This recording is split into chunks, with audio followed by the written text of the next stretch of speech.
The June sun hung overhead like a brass gong. Even without looking up, Gu Shizhou could feel the heat seeping in from the brim of his hard hat, trickling down the back of his neck. He crouched in the shadow of the scaffolding, pulled off his helmet, and fanned himself. Sweat dripped from his jawline, splattering onto the dusty ground in small dark circles. He glanced down at his brand-new work gloves. A faint red mark was already forming across his palms. Beside him, more than half a pallet of bricks still waited to be moved.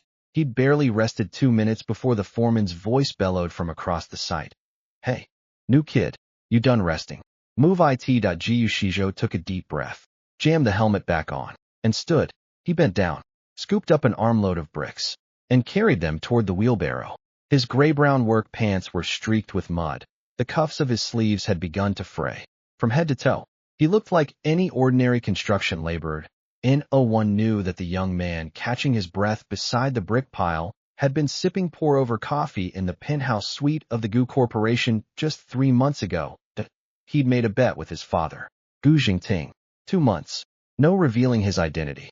No using family money. No calling in any connections. He'd survive on his own 2 hands at one of Gu Corporation's construction sites. If he won, he could refuse the arranged marriage the family had set up. If he lost, he'd go back to inherit the business and accept the engagement. Back then, he thought he could handle anything. Move some bricks. How hard could it be? He learned on day 1. How hard? Hard enough that he crouched under the scaffolding chugging cold water until his stomach ached. Hard enough that the skin peeled off the back of his neck. Hard enough that grime got wedged so deep under his fingernails that no amount of washing could get it out. That was hard. "Hey, new kid, what's your name again?" The foreman walked over and nudged the brick pile with his boot. "Ashi." "Yeah, Ashi. Speed it up. The client's coming for an inspection later." Everyone look alive. Ashi was the name the foreman had given him. On his intake form, he'd written Gu Shi. The foreman found it easier to just call him Axi. Gu Shizhou staggered slightly under the weight of the bricks, thinking, if my father could see his son being called Ashi and eating dust out here, he'd probably laugh himself sick. He stacked the last few bricks onto the wheelbarrow, straightened up, and wiped his brow. A commotion broke out at the site entrance. Several black sedans rolled in single file. The lead car, a gleaming Maybach that looked wildly out of place against the gray construction backdrop. The project manager hurried over with a group of men in white shirts, practically bending over backward to greet the visitors. Gu Shizhou squinted through the haze. He watched the Maybach's rear door open from the outside. A pair of nude stiletto heels touched the ground first, their tips clicking sharply against the steel plates laid over the dirt. Then came a crisp white pencil skirt, a slender waist cinched with a thin belt, a sharply defined jawline. A woman stepped out of the car. Her hair was loosely pinned at the nape of her neck, her face expressionless. Oversized sunglasses covered most of her features, but the presence she commanded made the entire construction site fall silent for a beat. The project manager scurried up, bobbing and scraping. She gave a slight nod and removed her sunglasses. Gu Shizhou, from 50 yards away, could see her clearly now. Cool, refined features, eyes that tilted up slightly at the corners, a light dusting of muted rose on her lips, a jawline as sharp as if drawn with a ruler. She swept her gaze across the site. Over the scaffolding, the material piles, the excavators, the cranes. Then it stopped. Precisely. On him. Gu Shizhou stiffened. From 50 yards, through dust and afternoon heat. He was certain. Her gaze had lingered on him a half-beat longer before moving on. The project manager followed her line of sight and glanced back at the man standing by the brick pile. He didn't seem to notice anything special and turned his simpering smile back to her. Gu Shizhou dropped his eyes and continued hauling bricks, but his ears strained toward their direction. The wind carried the project manager's obsequious tone. Ms. Shum, this way. Let's go to the temporary office. It's terribly hot out here. Ms. Shum. The name hit the back of his neck like a jolt. That surname. Coupled with the project manager's groveling posture, clicked into place. The arranged marriage his father had set up. The only daughter of the Shung group, she was said to have taken over part of the family business in her early 20s. With a reputation for being tougher than her father. This was his fiancée. Gu Shizhou looked down at his filthy work pants and frayed cuffs. A bitter smile tugged at his lips. What a coincidence, his father had said. When you come back, I'll arrange a meeting. He'd brushed it off. And their first meeting was here, on a construction site. Him in torn work clothes, squatting beside a brick pile. Her in heels and a white skirt, stepping out of a Maybach. The project manager led Sheng Qingwan through the site tour. Gu Shizhou kept hauling bricks, but he could feel the weight of her gaze occasionally landing on him. She inspected the foundation, reviewed the safety measures, and went over timelines with the project manager in crisp, efficient tones. But every time she turned, her eyes would sweep past his direction. Near the end of the inspection, Sheng Qingwan suddenly veered toward the material storage shed. The project manager trotted behind her, sweating. Gu Shizhou had just set down a load and straightened up when he found her standing right in front of him. She was half a head shorter, but her heels closed the gap. She tilted her head slightly, studying him. Her sunglasses hung from her collar, revealing a pair of deep brown eyes. From 3 feet away, he caught a faint, clean floral scent. The project manager scrambled to introduce him. Ms. Sheng, this is a new laborer. Goes by Ashi. Just started a few days ago. He's actually quite that uniform you're wearing. Sheng Qingwan cut him off, her gaze fixed on Gu Shizhou's cuff. It's standard issue from the Gu Corporation. Isn't it? Gu Shizhou glanced down. Threads frayed from the seam, hanging loose and grimy. He paused for 2 seconds. Yes. Sheng Qingwan bent down, leaning closer. Her fingertip hovered in the air, pointing at the loose thread, close enough that he could see the faint shadow of her lashes against her cheeks. She frowned slightly, then straightened, her expression returning to its earlier cool composure. The stitching on that cuff is crooked, she said. Gu Shizhou froze. The project manager froze too, clearly not expecting a billionaire heiress to comment on a laborer's sleeve seam. Sheng Qingwan was already walking away, the hem of her white skirt cutting a clean arc in the sunlight. She took 2 steps, then stopped, glancing back at him. From that angle, he caught the faintest, almost imperceptible curve at the corner of her mouth. Change it, she said. That one's not comfortable to work in. Then she walked toward the gate. The click of her heels on the steel plates faded into the distance. Gu Shizhou stood in front of the storage shed, watching her get into the Maybach, watching the black sedan roll slowly out of the site. He looked down at his cuff again. The loose thread swayed gently in the afternoon breeze that she'd noticed. Out of dozens of workers, she'd walked straight to him, bent down to examine his sleeve seam, and told him to change it. The project manager kicked him from behind. What are you standing there for? Get back to work. Miss Sheng looked at you just now. You know. Lucky bastard. Gu Shizhou bent and scooped up another load of bricks. The smile crept slowly across his face. Hidden under the shadow of his hard hat, he carried the bricks a few steps, thinking, the fiancée my father picked for me is about 100 times more interesting than the rumors suggested. And when she'd bent down to look at his cuff, his heart had skipped a beat. 2 months left. He lowered his head to the bricks, and something new had begun to stir in his chest. Chapter 2. The next morning, when Gu Shizhou arrived at the site, he found his workstation had been moved. The day before, he'd been on the south side of the scaffolding, where the sun hit full force by 8 a.m. and ground temperatures soared past 100 degrees by afternoon. Today, the foreman pointed him to the shaded area under the storage shed. Ashi, move your bricks over there. You'll work from that spot from now on. Gu Shizhou carried his stack to the new spot. The shed's canvas roof blocked most of the sun, and a breeze occasionally swept through the opening. It was easily 10 degrees cooler. He'd been stacking bricks for about an hour when he took a break and glanced at his phone. The foreman had posted a new shift schedule in the group chat. His rotation had been switched from the brutal midday heat to the coolest parts of the morning and evening. He squinted at the brand-new canvas tarp overhead, then at the schedule on his phone. A thought surfaced. It seemed impossible, but it also seemed exactly like something she would do. 2 days later. At lunch, he noticed his meal box had an extra layer. When he opened it, a bottle of ice-cold water sat underneath, condensation beating on the plastic. In the June heat, it was irresistibly inviting. He looked back at the distribution window. The auntie was handing out meals to the next person, her expression unchanged. Who put this here? He asked a coworker. The coworker glanced at it. No idea. Everyone got one today. Gu Shizhou twisted off the cap and took a sip. The cold liquid slid down his throat, spreading a small pocket of cool relief through his stomach. He looked at the label. Some imported brand. Definitely not something the site convenience store carried. 4 days in, when he arrived for his shift, a brand new hard hat sat on the low stool in the corner of the storage shed. The factory tag still clung to it. Inside the brim, The latest production date was stamped. He tried it on, lighter than his old one, and the fit was so perfect it was almost like someone had taken his measurements.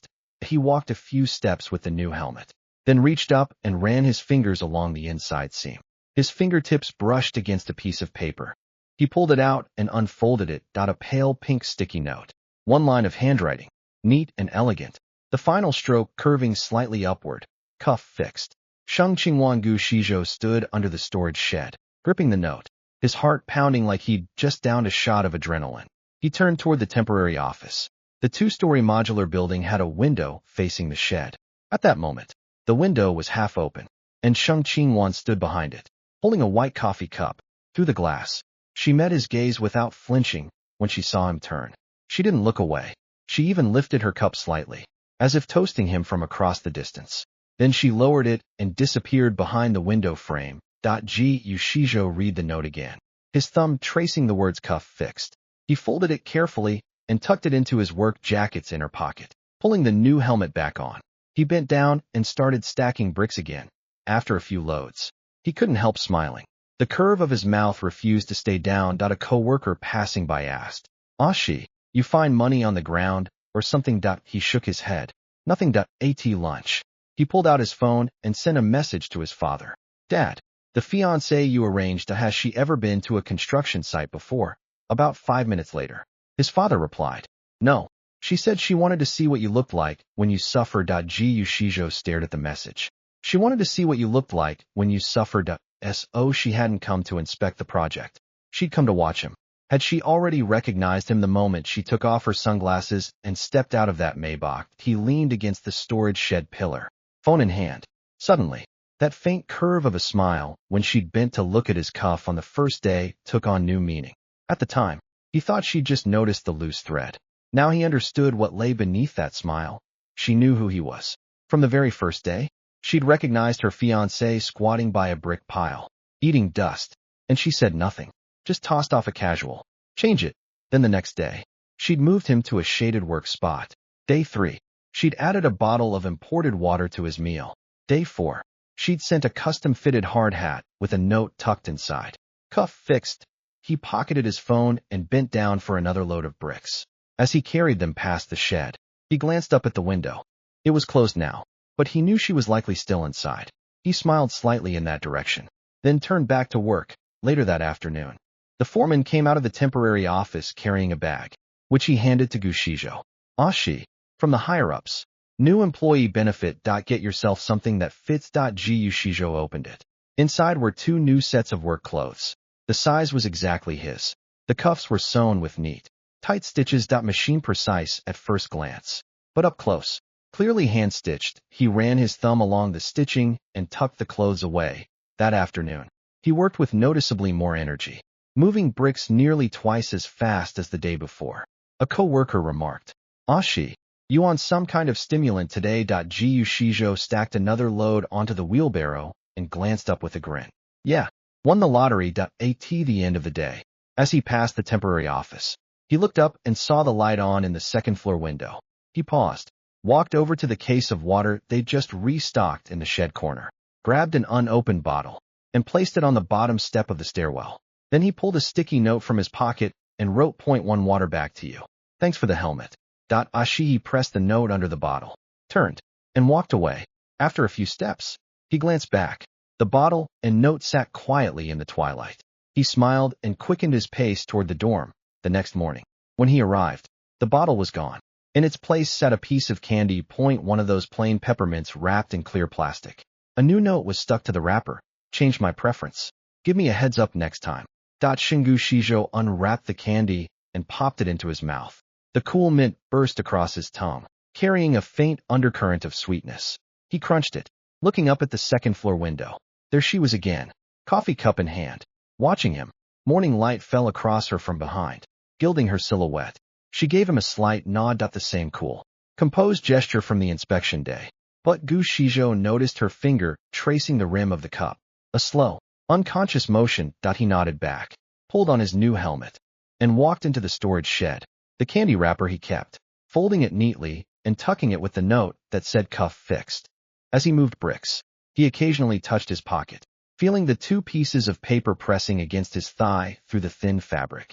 And the smile would creep back onto his face. The foreman passed by. Puzzled again.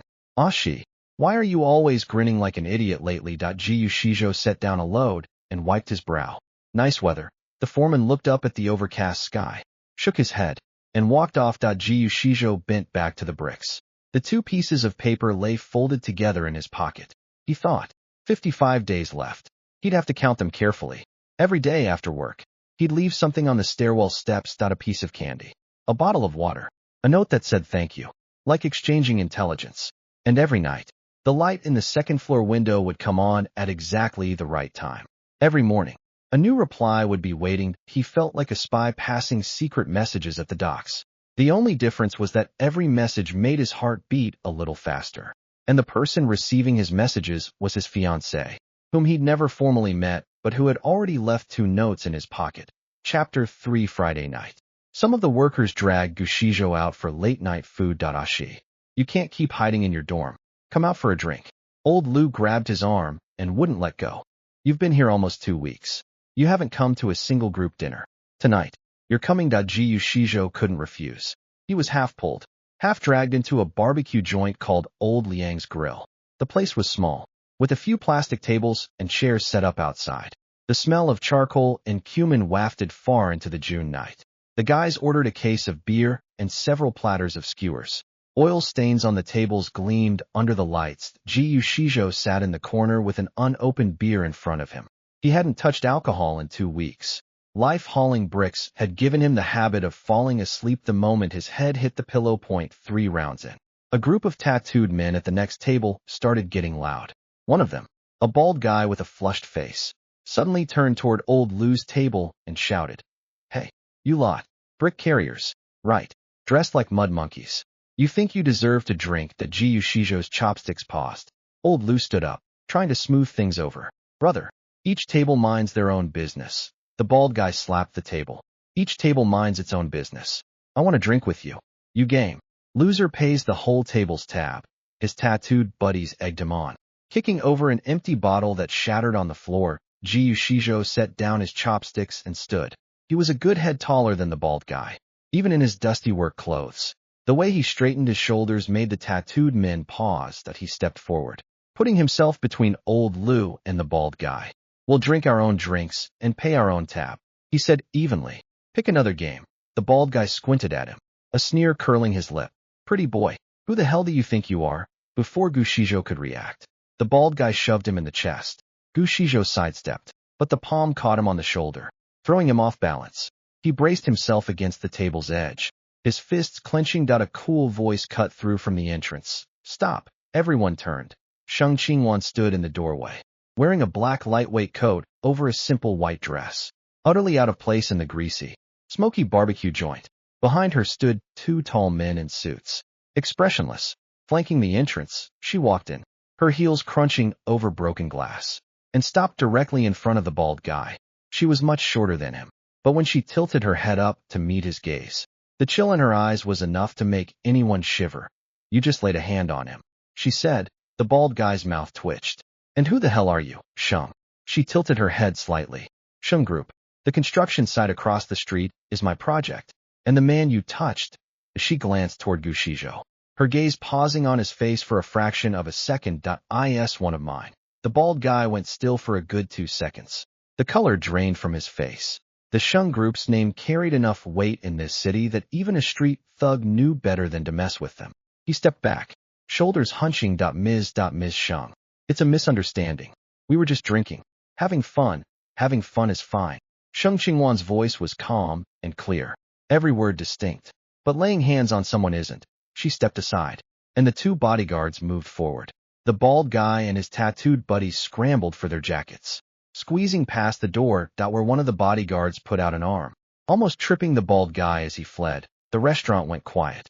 The owner, standing behind the counter, wiped his brow and sent another platter of skewers to the workers' table. Sheng Qingwan glanced at the scattered cups on the table, but didn't sit. She turned and walked out. As she passed Gushijo, she turned her head slightly, her gaze skimming from his face to his still clenched fist, and lowered her voice so only he could hear. "I'm leaving. You stay and eat. Jiu Shijo watched her walk out the door, the night wind lifting the ends of her hair and letting them fall. The workers stared at each other for a long beat. Old Lu was the first to snap out of it. Holy shit. Ah, you know Ms. Sheng. She just said, one of mine. What's your relationship with her? Jiu Shijo sat back down, picked up his beer, and twisted off the cap. The bitterness slid down his throat. He set the bottle down and shook his head. Not really. Not really. She brought bodyguards to back you up. Jiu Shijo looked down at the oil sheen on the table, the curve of a smile playing at his lips in the dim light. He didn't answer old Lu's question, but his mind kept replaying her words. One of mine. She'd said it so lightly, so steadily, like stating an irrefutable fact. She hadn't even looked at him twice, but the weight of those words landed heavy on his chest. After the meal broke up, Gu Shijo didn't rush back to the dorm. He stood outside the barbecue joint, letting the night air cool his face, and noticed a black car idling across the street. Headlights on, engine running. He walked over. The window rolled down halfway. Sheng Qingwan sat in the driver's seat, her profile lit by the dashboard's blue glow. You haven't left yet. He leaned down to the window. She turned to him. Waiting for you. Why? In case they came back looking for trouble. She rolled the window back up and, through the glass, pointed to the passenger seat. Get in. I'll drive you to the dorm. He looked at her. That perfectly matter-of-fact expression. And paused for a beat. Then he pulled open the door and slid in. As the door closed, the warm air of the car enveloped him, carrying that clean floral scent he remembered from their first encounter. Ms. Sheng. He leaned back and turned to look at her. You said one of mine. There are dozens of workers on that site. Which one were you talking about? She started the engine, and the car glided into the night. Streetlights slid across her face in alternating bands of light and shadow. Her expression was hard to read, but her voice was clear in the quiet cabin. You tell me. Jiu Shijo studied her profile. The tough guy image he'd been cultivating for 2 weeks of brick hauling suddenly seemed laughable in her presence. This woman had charged into a barbecue joint with bodyguards to have his back. She'd fixed his cuffs. She'd bought out a fruit stand. She'd sent a helmet. And she'd never once bragged about any of it. Every action she took was a statement. I've set my sights on you, so no one else gets to touch you. When the car stopped at the site dormitory entrance, he didn't rush out. He turned sideways to face her. The interior light traced them both clearly. Sheng Qingwan. Why did you help me? She cut the engine and turned to him. Streetlight filtered through the window, reflecting 2 specks of warm gold in her pupils. She held his gaze for about 2 seconds. Then she spoke. Because you're my fiancée. Her tone was as steady as it had been at the restaurant. Even if you don't know it yet, I've made my decision. I'll watch you work hard, but I won't let anyone else bully you. Jiu Shijo sat in the passenger seat, the blunt, almost brazen finality of her words hitting him square in the chest. His ears burned. He opened his mouth to respond, but she reached over and unbuckled his seatbelt for him, her fingers brushing lightly across his collarbone and sending a faint tingle through him. Here. Time to get out. She pulled her hand back, facing forward. Remember to wear the new hard hat tomorrow. He pushed open the door and stepped out. After a few steps, he turned back. She was still sitting in the car, watching him through the windshield. The streetlight traced her silhouette in a quiet outline. He waved. She lifted her hand slightly in reply. Then the car rolled away. Jiu Shijo stood at the dorm entrance, watching the 2 tail lights dissolve into the night. The wind carried the mingled scents of construction dust and distant street food smoke. He touched the 2 folded notes in his pocket and stood under the streetlight laughing to himself for a long while. Then he pulled out his phone and sent a message to his father.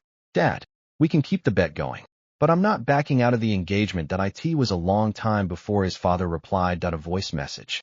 He played it. A voice, barely suppressing laughter, tinged with smug satisfaction. Boy, you finally came to your senses. Chapter 4. A new fruit seller had set up shop at the site's south gate. A young woman pushing a tricycle loaded with baskets of oranges and watermelons. Her name was Xiaoya, about 20, with 2 pigtails and a smile that showed off a pair of little fangs. The first day she set up, she happened to catch Gu Shijo during his lunch break. Big brother. She waved at him. Fresh oranges. Just in. They're really sweet. Try one. He glanced at her, walked over, and bought 2 pounds. He peeled one and popped a slice into his mouth. It was sweet. Juice burst across his tongue, cutting through the midday heat. He bought a watermelon to share with the guys in the shed. Xiaoya threw in a few extra oranges. First-time customer. On the house, he thanked her and walked off. From then on, she greeted him every day at lunch, sometimes handing him a slice of watermelon, sometimes a handful of extra oranges. The guys teased him. "Ah, Xiaoya's got her eye on you," he laughed it off. "She's just drumming up business." But even he knew the excuse was weak. Xiaoya's attitude toward everyone else was normal. Take the money, give the change, move on. Only with him did she smile that extra bright smile and give that extra generous portion. On the third day, Gu Shizhou walked to the south gate at lunch and found the tricycle gone. In its place stood 2 rows of gleaming new white display racks, neatly stocked with every kind of fruit. A sign beside them read, "Sheng Group Direct Fruit Supply." The proprietor was a middle-aged man in reading glasses, weighing strawberries. When he saw Gu Shizhou at the entrance, he smiled. "Young man, what can I get you?" "Strawberries are fresh today." Gu Shizhou stared at the Sheng Group Direct sign for several seconds, then turned and walked toward the temporary office. The second-floor window was half open. Sheng Qingwan sat behind her desk reading documents. She looked up at the sound of footsteps and saw him standing in the doorway. Her expression didn't change. "Sheng Qingwan," he said, leaning against the doorframe. "Yeah, the girl selling fruit at the south gate. She's gone." She turned a page in her file, her tone flat, as if reading a report. "Her stall didn't comply with site perimeter regulations. I had someone relocate her." "Relocate her where?" "East Side Pedestrian Mall. A clothing stall. She'll make more than selling fruit." She finally looked up at him, twirling her pen between her fingers. "Do you have a problem with that?" Gu Shizhou looked at her. The expression that said, "I've already handled it. Do you have any further questions?" and suddenly laughed. He folded his arms and tilted his head. "Sheng Qingwan." Her pen paused on the paper. She looked up, the tips of her ears flushing almost imperceptibly, but her voice stayed steady. "She gave you extra oranges 3 times. First time, 2 slices of watermelon. Second time, a handful of oranges. Third time, half a cantaloupe. You counted ISAW." Gu Shizhou watched her struggling to maintain her composure. Even though she'd remembered down to the exact number of watermelon slices she'd given him. And his smile crept from his eyes to his lips. He stepped closer to her desk and looked down at her. "Sheng Qingwan, you're jealous." She finally set down the pen. She looked up at him, her lips pressed together, the line of her jaw tighter than usual. "You're my fiancée," she said, each word deliberate. "If anyone else gives you extra watermelon, I'll buy out her stall. And if anyone else tries to feed you anything, I'll buy out their whole shop." It was the first time Gu Shizhou had been completely undone by her brazen, possessive declaration. He leaned against the edge of her desk, looking down at her, his voice carrying a laugh. "Ms. Sheng, you're pretty cute when you're jealous." Her ears finally went entirely red. She snapped her file shut, stood, and pointed at the door. "You, go back to hauling bricks." He laughed and backed toward the door. At the threshold, he turned. She had her back to him, straightening papers, but the back of her neck was flushed a faint pink. "Sheng Qingwan." She turned. "Thanks for the watermelon." He walked out. The smile never left his face all the way down the stairs. He'd have another note to add to his collection tonight. He'd been planning to write. Vendor replaced with older guy. Satisfied. But he'd been so thrown by her jealous outburst that he'd forgotten to write it. That afternoon, old Lu sidled up to him, lowering his voice. "Ah, you know that fruit stand at the south gate? Disappeared. Replaced by some old guy's shop. You think Ms. Sheng arranged it?" Gu Shizhou scooped up a load of bricks, his smile curving. "No idea. What's your deal with her?" "Really?" she said. "One of mine at the restaurant that night." "Old Lu." Gu Shizhou turned to him, sweat dripping from his jaw, the smile flickering under the hard hat's brim. "Can you just focus on the bricks?" Old Lu studied his evasive grin, let out a knowing "oh," patted him on the shoulder, and walked off. Gu Shizhou bent back to work. After a few loads, he glanced up at the second-floor window. The curtain was half drawn, but he could make out a figure moving behind it. He stacked his bricks neatly and gave a slight nod in that direction. The sticky note he hadn't written yet that he'd finish it tonight and leave it at the stairwell. Even though the fruit stand situation was over, he just wanted an excuse to exchange another piece of paper with her at the end of the day. When he passed the stairwell, a bottle of cold water sat on the steps, a fresh note tucked underneath. He picked it up. It read, "How many loads today?" Sheng, he added a line below. "Didn't count, but I looked up at your window 17 times." He folded the note back and left it, pocketing the water and heading to the dorm. The next morning, a lemon candy and a reply waited on the steps. "I counted. You looked up 18 times. One more." Shingu Shijo unwrapped the lemon candy and popped it in his mouth. Sour enough to make him wince, but then slowly sweet. He stood at the stairwell, the candy melting on his tongue, and laughed for a long time. He'd been hauling bricks for half a month and had weathered every hardship. But the sweetness of his fiancée was turning out to be dangerously addictive, and she had no idea that when she wrote her replies every night, the corners of her mouth curved just as high as they did when she told him, "You, go back to hauling bricks." Chapter 5. The day Gu Shijo got heatstroke was a Wednesday. A full week of heat alerts. The ground temperature on the site could have fried an egg. He wore his new hard hat, crouched outside the storage shed stacking the last few bricks, sweat streaming down the back of his neck, darkening a wide patch on his work shirt. When he stood up, his vision blacked out for a moment. He braced himself against the brick pile, waiting several seconds before the world steadied. Ashi, "You're looking rough today." Old Lu passed by and glanced at him.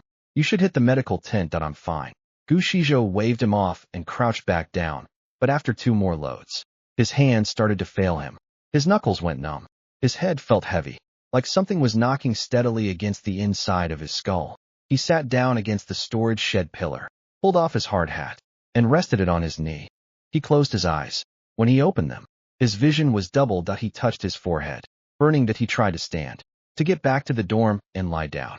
But as soon as he pushed himself up, the world spun and he pitched sideways toward a pile of sandbags. Someone caught him mid-fall. A palm, steady, bearing his full weight. He turned his head, trying to see who it was. His blurred vision caught only a flash of white and that familiar clean floral scent. Then he was lifted off the ground, 2 arms cradling his back and knees.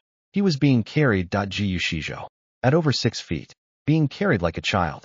He managed to pry his eyes open and found Sheng Qingwan's jaw clenched tight, her lips pale. "Sheng Qingwan." His voice was raspy. "Put me down. I can walk." "Shut up." She strode forward, her heels clicking against the steel plates, urgent and relentless. He could feel her arms locked tight around him, her heartbeat against his back, fast and strong. He leaned against her, his nose brushing the bare skin at her neck and shoulder, catching the mingled scent of sweat and bug spray. She'd clearly been on site all day. You're still here." "Inspection." She maneuvered him into the back seat. "Hospital, now," she told the driver. Then she slid in beside him, propping his slumped body against her shoulder. She pulled a cold pack from the console and pressed it to his forehead. The coolness brought a brief flicker of clarity. "Sheng Qingwan." He leaned against her shoulder, his voice drifting, slurred. "You're really strong." "I took martial arts." She looked down at his flushed cheeks and cracked lips and pressed the cold pack harder against his forehead. "Stop talking. Rest." Her line about martial arts almost made him laugh, but his eyelids were too heavy. He drifted off. Just before he lost consciousness, he felt her hand stay on the cold pack against his forehead, her palm warm and steady, like a thermometer monitoring his temperature without pause. When he woke, all he saw was blinding white.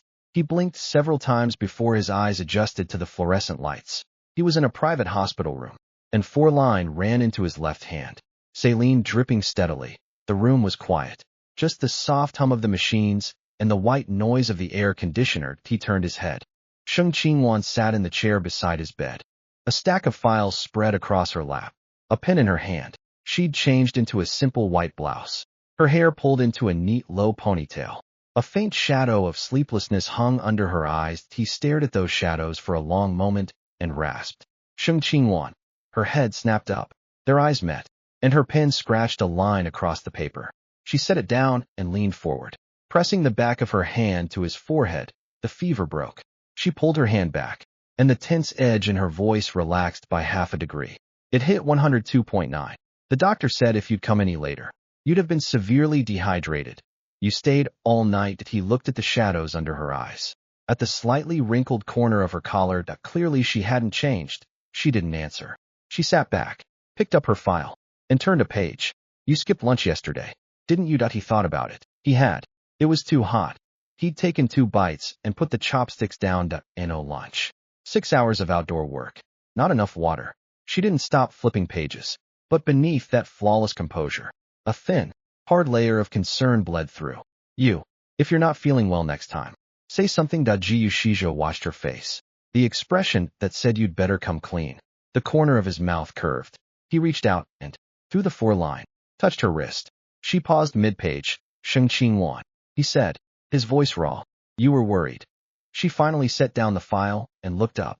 Under the fluorescent light, her eyes were faintly red-rimmed. The anxiety and tension she'd been holding all night cracked open at his words. She looked at him. When she spoke, her voice was thick with emotion. No kidding. Those two words, delivered with a sniffle, hit him square in the chest. He turned his hand and grasped her wrist, his grip gentle but firm, his thumb brushing the delicate skin over her pulse point. Next time I'm not feeling well, I'll say so, he said. Sheng Qingwan looked down at his hand over hers. She didn't pull away. Her fingers settled lightly over his. Their hands lay stacked together on the edge of the hospital bed. The four continued to drip. The machine's soft beeping became the gentlest of white noise. That you're not going back to the site this week, she said. Rest up first, then you can go back. What about the bet? I'll talk to your father about the bet. She looked up at him. You rest. No attendance penalties. Gu Shizhou leaned back against the pillow and looked at her. From the very first day, she'd been fixing his cuffs, moving his work spot, buying out fruit stands, running off thugs, and carrying him to the hospital when he had a fever. She'd turned the word fiancé into a verb. Every action she took was a forceful declaration. I've set my sights on you, Sheng Qingwan, he said. Yeah. Have you thought about what happens if I lose the bet and just disappear? She looked at him. A faint smile curved at the corner of her mouth. You're not going anywhere. You still owe me those sticky notes in your pocket. He laughed. He squeezed her hand gently, then closed his eyes and let his head fall back into the pillow. Outside, dawn was breaking. Early light filtered through the blinds, striping the white sheets in bands of gold. She sat beside the bed, his hand still holding hers, turning a page of her file with the other. Sleep, she said. When you get out, we'll talk about the wedding date. He laughed softly, the sound light breaking into fragments of warmth in the morning light. He mumbled in agreement, then let himself fully relax and fell asleep. She looked down at his hand holding hers, at his lips regaining color now that the fever had broken, at the slight upturn at the corner of his mouth. She set the file on her knee and gently squeezed his hand in return. Outside, June morning light filled the windows. The distant sound of a nurse's cart rolling down the hospital corridor echoed softly, and she sat by his bedside, holding his hand, thinking that the best thing in the world was that day she'd stepped out of the Maybach and he'd been the first person she saw. Chapter 6. Gu Shizhou spent 2 days in the hospital and then went back to the site. Sheng Qingwan had wanted him to take a full week, but he insisted. 2 weeks left on the bet. He had to finish. She finally relented, on the condition that he moved from outdoor work to light duty in the storage shed the day he returned. The workers swarmed around him. Ah, you're back. Heard Ms. Sheng carried you to the hospital in her arms. No kidding. Old Lu said he saw it with his own eyes that Gu Shizhou changed into his work clothes, pulled on his new helmet, and pressed down a smile. Don't spread rumors.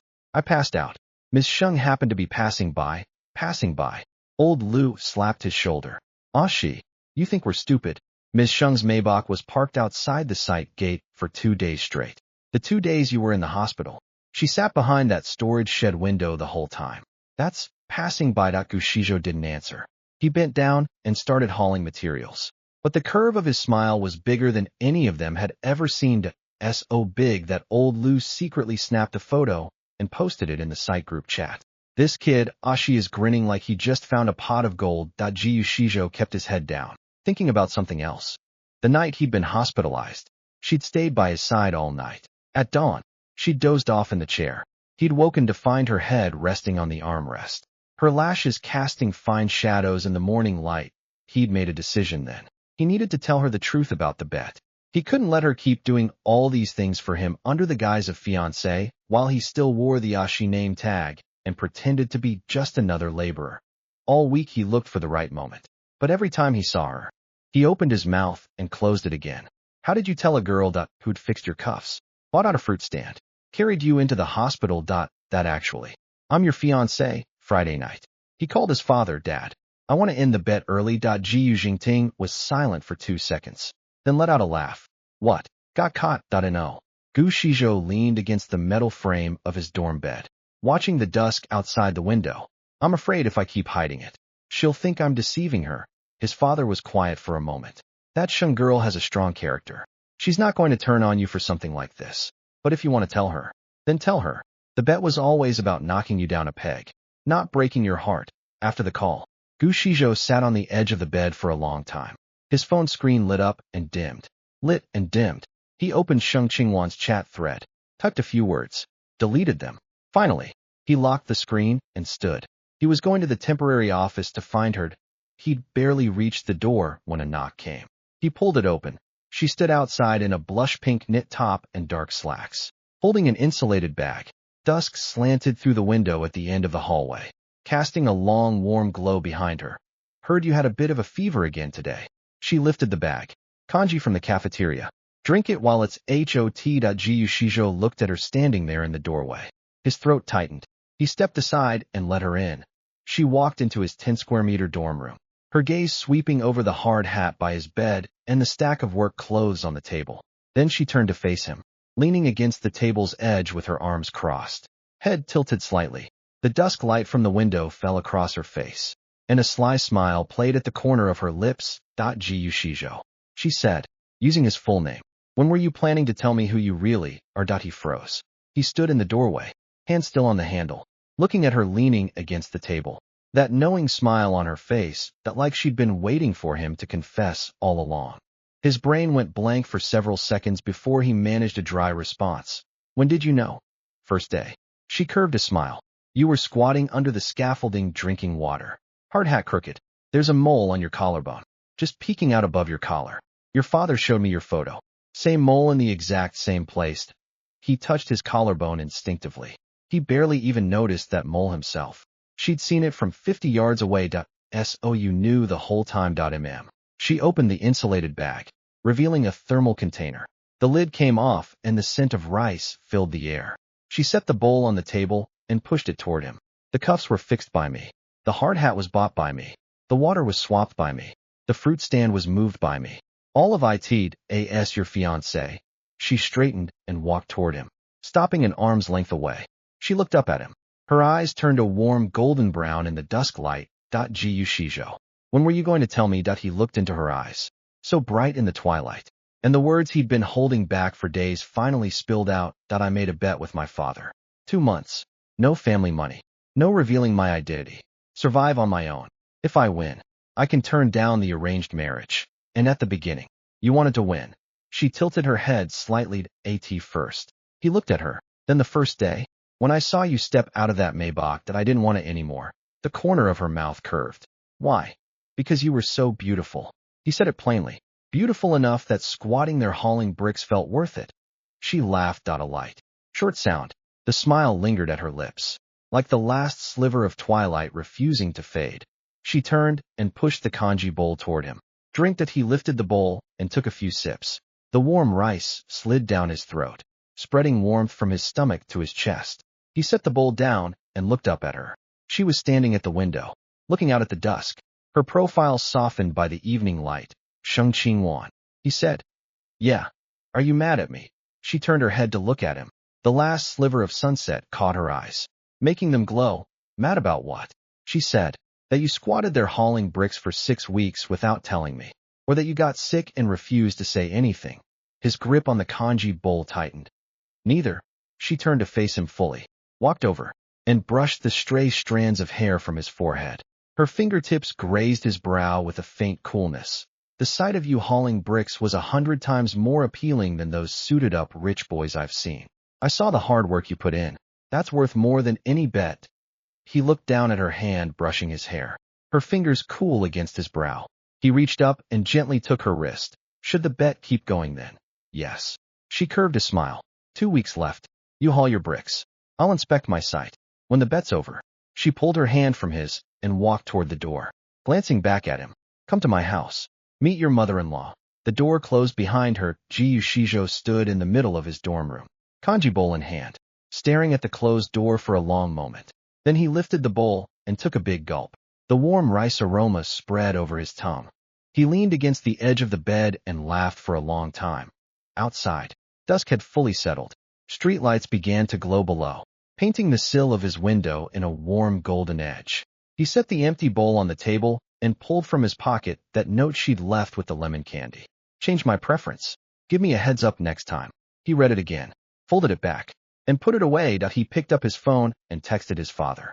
Dad, The fiancé knows, his father replied instantly. And she said she knew from day one. She fixed my cuffs, bought my hard hat, moved the fruit stand. She carried me to the hospital that day. As she picked me up and ran from the shed to the car, got a long string of ellipses from his father, followed by a voice message. Gu Shizhou played it. His father's voice came through, laughing so hard he could barely breathe. Gu Shizhou, you're done for. She's done everything for you. You're going to spend the rest of your life paying her back. He looked at the message and smiled. He set the phone on the table and walked to the window. Looking down, in the streetlight below sat the familiar black sedan, the driver's window halfway down. Sheng Qingwan sat inside, looking at her phone, the screen casting warm light across her face. He watched her for a while and didn't go down. He knew she would stay until his light came on. Sure enough, about 5 minutes later, his room light flicked on, and the car below slowly pulled away, its tail lights melting into the night. That he stood at the window, watching her drive off, and sent her a message. Breakfast tomorrow. Cafeteria, or you bringing something? After a moment, she replied, I'll bring it. Pumpkin congee. You coughed twice yesterday. He stared at you coughed twice yesterday and leaned against the window frame, laughing so hard his shoulders shook. He screenshotted the message and saved it in the same folder as the sticky notes. Then he turned to face the empty dorm and said aloud, Gu Shizhou, you're done for. But the smile on his face was pure willingness. Chapter 7. That night, Gu Shizhou tossed and turned, barely sleeping. Around 2 a.m., he got up for water and sat on the edge of his bed, going over everything Sheng Qingwan had said. First day, she'd recognized him from the very first glance. And then she'd fixed his cuffs, moved his work spot, bought the hard hat, relocated the fruit stand, and carried him to the hospital. She'd done all of it fully aware of who he was. She'd done everything with the knowledge that he was her fiancé. And all the while, he'd been agonizing over whether to tell her who he was. He pulled out his phone and scrolled through the saved photos of her notes. From cuff fixed to change my preference to breakfast. Pumpkin congee. He noticed the subtle shifts in her handwriting over time. Suddenly, he realized this woman had been pursuing him the entire time. Quietly, steadily, with absolute certainty. She'd never once asked, how do you feel about me? She'd just done everything. She made sure he spent 2 fewer hours in the blazing sun. She stayed up all night to fix the loose thread on his cuffs. She stormed a barbecue joint with bodyguards when someone messed with him. She ran across a construction site carrying him when he had a fever. He pressed his phone to his chest and stared at the ceiling for a long time. He thought, tomorrow, when he came clean, he'd do it right. He owed her a formal, sober, looking her in the eye confession. I'm your fiancé. The next morning, he went to the temporary office. The second-floor door was open. Sheng Qingwan sat behind her desk, pen in hand, papers spread before her. At the sound of footsteps, she looked up. She saw it was him and wasn't surprised. She leaned back in her chair. No work today, work. He stepped inside and closed the door. But first, I need to set something straight. She set down her pen and leaned back, watching him. Gu Shizhou stood before her, dust still on his work clothes, hard hat tucked under his arm. He looked every bit the laborer from downstairs. But when he straightened and met her eyes, he was a different man from as she crouched in the shed. Sheng Qingwan. He met her gaze. You guessed right. I'm Gu Shizhou, Gu Jingting's son, your fiancé. I came to this site to work because of a bet with my father. 2 months. No family connections. Live off my own hands. I didn't mean to deceive you. At first, it was because of the bet. Later, he paused, his ears reddening. Later, it was because I wanted to see if you'd still look at me twice if you thought I was just a regular laborer. She watched his reddening ears, his fingers gripping the hard hat's edge until the knuckles went white. She was silent for a moment. Then she spoke. And what did you see? I saw. He stepped closer to her desk. You recognized me the first day, but you fixed my cuffs anyway. Moved my spot. Bought the hard hat. Relocated the fruit stand. Carried me to the hospital. You didn't ask who I was. But you did everything anyway. He took 2 more steps until he stood at the edge of her desk, looking down at her. Sheng Qingwan. You didn't do all that because I was your fiancé, did you? She looked up at him. Morning light streamed through the window behind him, framing him in gold. Her smile slowly curled, as if his confession had warmed her. Gu Shizhou. Her voice was steady. That first day, when I saw you squatting under the scaffolding, drinking water, hard hat crooked, your cuffs frayed. I thought, this is Gu Jingting's son, better looking than the photo. But he didn't look like any rich kid heir. Sitting there drinking water. He held her gaze. Later, I had someone check your schedule. Your dorm. What you ate every day? She stood and walked to stand before him. Facing each other, their shadows stretched across the office floor. Overlapping, everything I did. I did because the sight of you hauling bricks moved me.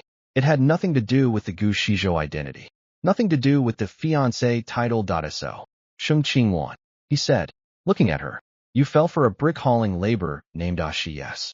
She met his gaze without hesitation. And now that laborer tells me his name is Gu Shizhou. I like him even more. Because he can take a hit without his family's money. Because he left a bottle of water and a thank you note under the stairs. Because even when he was sick, he didn't want to break his bet. He looked down at her upturned face. Morning light bright in her eyes. He'd prepared a speech all night, and she'd stolen every word from him. Before he could say, the first time I saw you, I thought you were beautiful. She'd already said, the sight of you hauling bricks moved me. Sheng Qingwan. He stepped half a step closer, the gap between them shrinking to a palm's width. If you keep this up, I won't be able to concentrate on the bricks. She looked at him, her smile widening. You going back tomorrow? Yes. He laughed. 2 weeks left. A promise is a promise. Then I'll be here tomorrow. She picked up the thermos from her desk and pressed it into his hand. Pumpkin congee. Drink it while it's hot. He looked down at the thermos in his hands. It was warm, just on the edge of too hot to hold. He wrapped his fingers around it and turned to leave. After 2 steps, he glanced back. Sheng Qingwan. She raised an eyebrow. Don't step out of the Maybach tomorrow. Why? The sound of your heels on the steel plates that I can hear it from 50 yards away. He looked at her. When I hear that sound, I turn around to look at you. And every time I turn around, I lose count of the bricks I'm carrying. She leaned against the edge of her desk, watching him say this from the doorway. The smile on her face was the widest he'd ever seen. Then practice, she said. Practice so you don't turn around when you hear heels clicking. I'll give you a prize. What prize? The day you meet your mother-in-law. I'll put in a good word for you. He walked out of the office laughing. As he went down the stairs with the thermos in hand, he felt more energized than he had in days. In the shed, he sat down, unscrewed the cap, and took a sip. The pumpkin congee was warm and creamy, perfectly sweet, just like the one at the hospital. Old Lou passed by, saw the smile he couldn't suppress, and sidled over. Ashi, what's with you today? Recovered from being sick, and now you're grinning like an idiot again. Gu Shizhou screwed the lid back on the thermos and patted Old Lou on the shoulder. Old Lou, I might not be coming back next week. What? You get fired. No. He looked down at the cuff of his work shirt, the neatly finished stitching where Sheng Qingwan had fixed it. The bet's almost over. It's time for me to go back. Old Lou blinked. What bet? Gu Shizhou patted his shoulder and bent back to his work. As he carried materials past the shed, he glanced up at the second-floor window. She was still there, coffee cup in hand, nodding at him through the glass. He nodded back and got back to work, the notes in his pocket. The candy wrappers, the tags from the hard hat. He'd accumulated a small collection. In 2 weeks, when the bet ended, he'd stand before her as a new man. Not Ashi, her fiancé, Gu Shizhou, and he'd show her every piece he'd saved and tell her where he'd been when he received them, and she'd sit across from him, that knowing smile on her lips, and say, I know, because she'd known everything from day one, and she'd done every single thing anyway. Chapter 8. 2 weeks later, Gu Shizhou's brick-hauling days officially ended. On the final day of the bet, he didn't tell her in advance. He wore his work clothes, put on the hard hat, and hauled bricks all morning as usual. At lunch, he went up to the temporary office, placed his side ID and the new now freshly washed hard hat on her desk, and stood before her. The bet's over. Gu Shizhou is officially reporting for duty. She looked up at him. He stood there in his faded work clothes, dust still on his collar. But the way he held himself was a world away from the she who'd crouched under the scaffolding 2 months ago. Reporting for what? She asked. Reporting for duty as your fiancé. He smiled. No more Ashi. That afternoon, he left the site and went back to the Gu estate. The next day, when he appeared at the Sheng Group building, he wore a sharply tailored dark gray suit, his hair neatly styled. He'd gone from the brick-hauling Ashi to the crown prince of the Gu Corporation. She was waiting for him at the front desk. When she saw him, her gaze lingered for 2 seconds, a meaningful smile curving at her lips. Clothes make the man, she said. People make the person, he answered. His official reason for coming to Sheng Group was project coordination. But half an hour in, he'd steered the conversation to the real matter. He'd already finalized things with his father. The Gushing Partnership project needed a lead coordinator. He was borrowing her. Gu Shijo. You're poaching talent from Sheng Group. She sat across from him, twirling a pen. Not poaching. He leaned back in his chair, watching her. Relocating. Put you right next to me. Gu Corp will give you a position as special assistant. Desk next to mine. No more running around construction sites. She looked at him, slowly setting down her pen. You're serious? Completely. He leaned forward. You did all that for me. Moved my work spot. Bought my hard hat. Fixed my cuffs. Relocated a fruit stand. The least I can do is put you next to me, so I can see you every day. She watched him for a few seconds. Fine. But one condition. Name it. I control the office thermostat. Yours is too cold. He laughed. Fine. Temperature's yours. 3 days later. Sheng Qingwan officially started at Gu Corporation. On her first day, the entire company exploded with gossip. The new heir's first day. And he'd brought in a special assistant who matched the description of his rumored fiancée. What really set off the buzz was that her desk was positioned right next to his. From her seat, she could see his profile. From his, he could reach over and touch the edge of her file. When the admin assistant brought Sheng Qingwan her ID badge, Gu Shijo looked up and said, just leave it on her desk. Anything she needs. Don't go through admin. Come to me directly. The assistant nodded and stepped out. The moment the door closed, she'd already sent a message to the internal group chat. The heir's fiancée started today. Her desk is right next to his. He said anything she needs. Come to him directly. The group chat erupted. That afternoon, Gu Shijo personally went down to the cafeteria and stood in line to get lunch. Sheng Qingwan was in the office flipping through files when she heard a knock and looked up to see him carrying 2 meal boxes. He set them on the small conference table. The cafeteria had sweet and sour ribs today. I waited 7 minutes in line. She noticed a faint grease stain on his suit jacket, obviously from getting bumped in the line. She looked down at the sweet and sour ribs in the box. The flavor was exactly the same as the first takeout he'd sent her. Gu Shijo. She looked up. You're the heir to Gu Corp now. You don't have to stand in line for lunch yourself. He sat down and opened his chopsticks. When I was Ashi, you swapped my work spot and bought my hard hat. Now that I'm Gu Shijo, I can't stand in line for you. She picked up a rib and put it in her mouth. The sweet-sour glaze melted across her tongue. She chewed and swallowed, watching him bow his head over his meal, and suddenly said, Gu Shijo, you look better like this than in a suit. He looked up. Why? Because there's no other heir in the whole company who would wait in line for lunch and get a grease stain on his jacket. The rumors about the heir spoiling his fiancée only grew after that. Someone caught him getting hot water for her in the break room, standing just as naturally as she'd stood by the temporary office window. Someone else saw him draping his jacket over her shoulders during a meeting, explaining it was too cold in the conference room. And word got around that the coffee machine in the executive office had been replaced, swapped from an imported brand to one that Sheng Qingwan preferred, because she didn't like bitter coffee. Friday afternoon, an anonymous post appeared on the company's internal forum. Has anyone noticed the daily interactions between the heir and Ms. Sheng? It was accompanied by several photos. Gu Shijo leaning down to unwrap her takeout. Sheng Qingwan replacing his half-finished coffee with warm water. The two of them standing by the floor-to-ceiling window. His head tilted at just the right angle to catch her words. Hundreds of replies flooded the post. I ship it / the air used to be so cold. Look at him smile at his fiancée. / the whole company knows he spoils her / she looks at him too. Check the third photo. That smile on her face. Gu Shijo saw the post while signing documents at his desk. Sheng Qingwan sat beside him, flipping through materials. She heard him laugh and looked up. What is it? He held up his phone for her to see. She scanned it, her expression unchanged, then raised her eyes to him. So what are you going to do about it?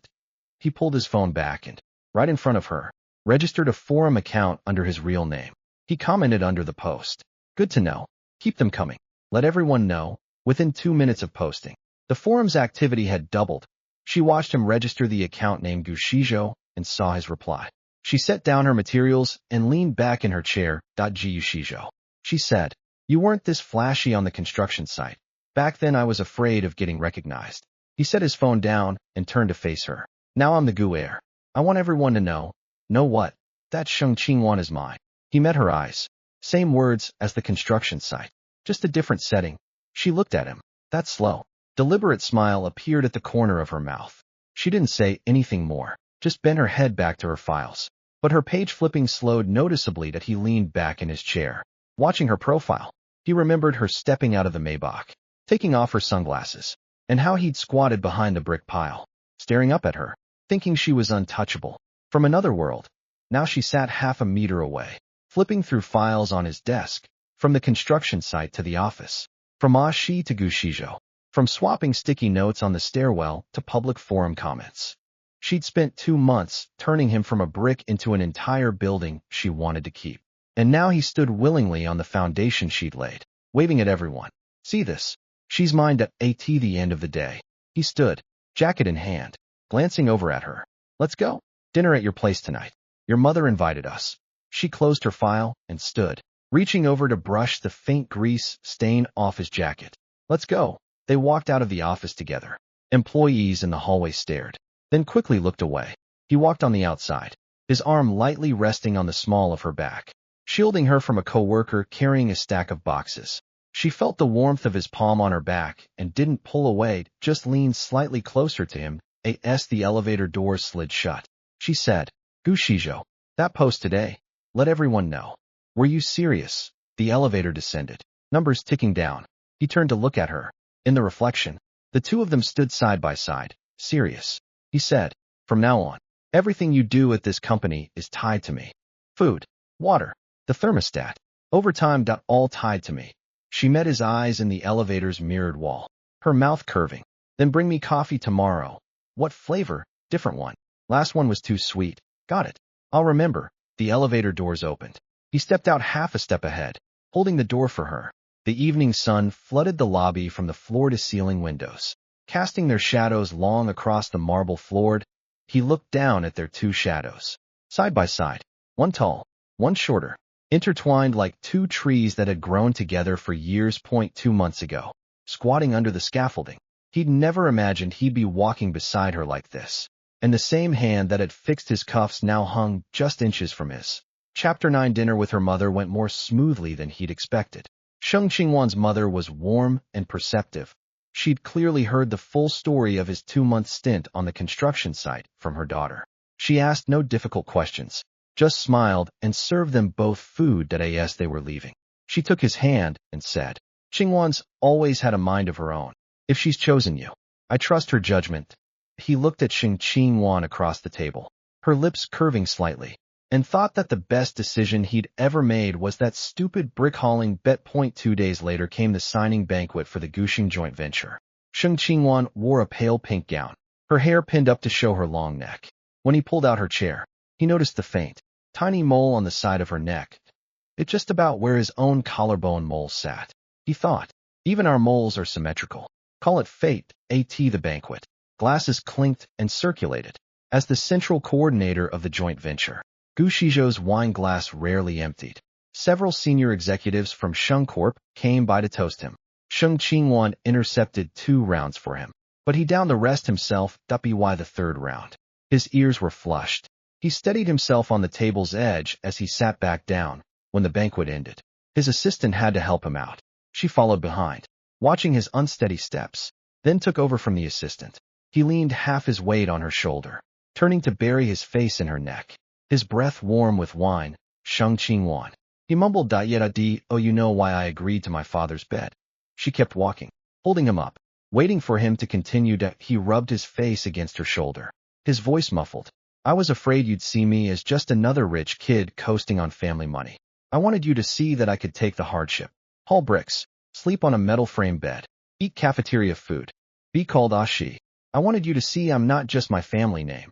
She guided him to the car, settled him into the back seat, and slid him beside him.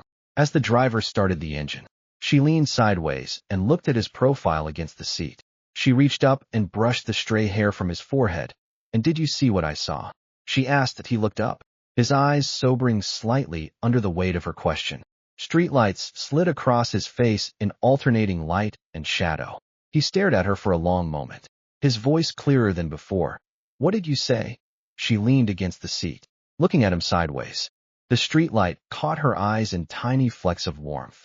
She didn't look away. She even tilted her head slightly. I said you were cute. What? You don't agree? He stared at her, her brazen confidence, and suddenly reached out and grabbed her wrist. She was pulled forward, and he closed the car door firmly. The driver had apparently gotten out at some point that the back seat was just the two of them. The interior light illuminated the space between them. He held her wrist, pulling her closer until their faces were inches apart, their breath mingling. Sheng Qingwan, he said, his voice hoarse. Say it again. She let him hold her wrist, watching his eyes, wine dark and staring into hers. When she spoke, her voice carried a hint of a smile. She couldn't quite hide that I said you were cute. Gu Shizhou, when you were hauling bricks on the construction site. You were cute, Ashi. In your suit signing contracts. You're cute, Gu Shizhou. There's no difference to me. He looked at her, his grip on her wrist loosening to a gentle hold. He glanced down at their clasped hands, then back up. His voice lowered. Oh, you know, I looked up at your window 18 times a day. Every time I stacked bricks. I was thinking about the note I'd get that night. I know. She met his gaze. I stood at the window every day watching you. Every time you straightened your hard hat. You looked up at the second floor first, starting on day 5. That first look lasted a full second longer than the first 4 days. He leaned back against the seat, watching the streetlight shift across her face, lighting and shading her features. He let out a short, soft laugh, a sound that came from deep in his chest, rough with alcohol and a deep, satisfied surrender. Sheng Qingwan. He released her wrist and took her hand fully, threading his fingers through hers and resting them on his knee. When you relocated that fruit stand, I don't think I ever properly thanked you. You don't need to. She turned to him. You hauled bricks to support yourself. I kept other people from touching you. We each did our part. And now? He turned to look at her. The bricks are done. What do I do now? She looked into his eyes, bright in the warm interior light. She pulled her hand from his and reached up to button the loosened top button of his shirt collar. Her fingertips paused over the faint mole near his collarbone, then withdrew. The bricks are done. So come back and be Gu Shizhou, she said. The one who made me look at him 27 times on that first day. He leaned back, watching her face as streetlights passed, and took her hand again, interlacing their fingers. He bent and pressed a light kiss to the back of her hand, then lifted his head. 27 times. You counted. I counted. She tilted her head at him, a faint smile playing at her lips. And I've counted more every month since. I've lost count by now. He held her hand and leaned back, closing his eyes. The alcohol was creeping back, but he didn't let go. She sat beside him, feeling the warmth of his palm through their entwined fingers, watching the city lights flow by outside the window. The driver had been standing outside the car for nearly 10 minutes before she called him back. A sliver of window rolled down, letting in the faint scent of early summer flowers on the night breeze. The Gu Shizhou had fallen asleep against her shoulder. She looked down at his closed eyes, his brow slightly furrowed, and reached up to press her thumb gently against the crease until it smoothed out. Gu Shizhou, he mumbled in his half-sleep. Want sweet breakfast tomorrow? She looked down at him in the dim car, smiling. Okay. Pumpkin congee with sugar tomorrow. He made an unconscious sound of agreement and fell fully asleep. Streetlights slid past one after another. His fingers were still locked around hers, holding tight even in sleep. She looked down at their clasped hands, at his peaceful profile, and thought, this car could drive forever for all I care. The city lights outside were a flowing river of stars, and the man beside her had gone from bricks to contracts, from Ashi to Gu Shizhou, from cuff fixed to want sweet breakfast tomorrow. She'd watched every step. She'd kept every word.